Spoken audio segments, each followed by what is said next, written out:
Steam. The Wild West of the PC video game market, where literally anyone and everyone uploads games that they've created to sell. A lot of these games usually go unnoticed on Steam, unless it's a hentai game on New and Trending, because Gaben loves pushing those for some godforsaken reason. But there's one saving grace for all the other games that go unnoticed, that being sales and coupons. If you didn't know, Steam has multiple sales that are memed on to the point of oblivion due to how many people waste their money on hundreds of games they'll never play. But there's also the coupon system, which you get from a weird trading card system that's too much to go into, which often leads to finding cheap games heavily discounted. The latter of which has filled my Steam game library with over 200 games. So I decided that I'd finally start playing through all these useless games in an attempt to do some Steam cleaning. Our first game on this long list I've accumulated over the years is BitBlaster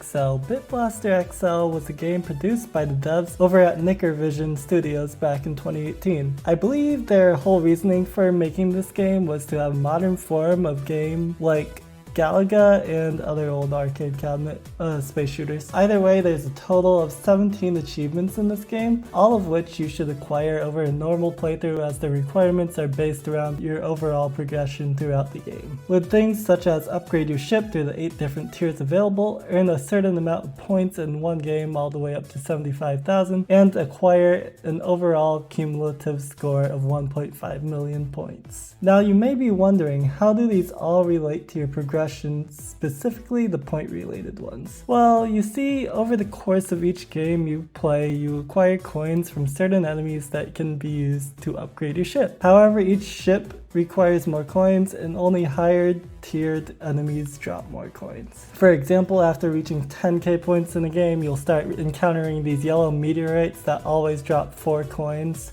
whenever you destroy them, making it much easier to acquire the coins needed to upgrade your ship to the next version. Other than that, the game works in the form of using ammo that auto-fires to destroy these enemies and pick up more ammo to continue. There are also these different power-ups that grant you different abilities and refill your ammo, but basically that's all you need to know about them, because even I still don't fully comprehend all of them after finishing the game. With all that info now being shared with you all, let's get into day one of this adventure. On day one, I started off by acquiring the 1,000 and 2,500 points in one game's achievement, as well as unlocking the BitBlaster V2 ship. But other than that, I sort of got bored and stopped playing because it's just an arcade shooter. However, I later returned for day 2 where I earned the BitBlaster V3 and V4 ships, as well as the 5k through 15k points achievements in one game. Now this might not seem like a lot at first, however, I consider the BitBlaster V3 to be the best ship in the game, since it has the slowest fire rate in the game, which makes it deplete ammunition super slow no matter the type of power up you have, even if it makes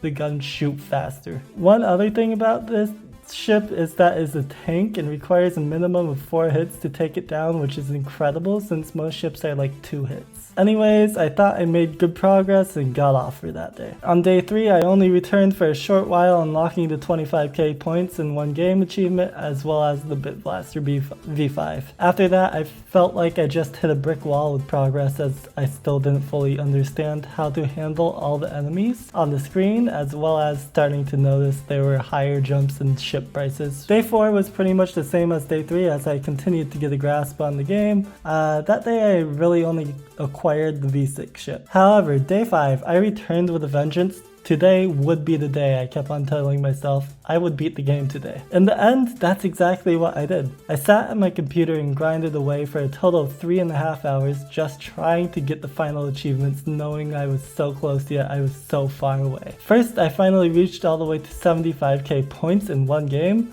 with the totals of 500,000 and 1.5 million falling in shortly after that. The only reason it really took long this day is because of the fact that you need to grind over like 100 plus coins for the final 2 ships, and I needed to play at least 30 games to get 50k points each at least for these games to get to 1.5 million overall points. Overall, I put in 5.2 hours into this game according to Steam, which is insane. I thought I'd honestly finish it in 1 hour since it was just an arcade shooter. I'm glad I was willing to try this game out and can't wait to find some other gems in my collection. Now that I've finally finished Bit Blaster XL though, I can finally dust it off and put it on my 100%ed shelf as I do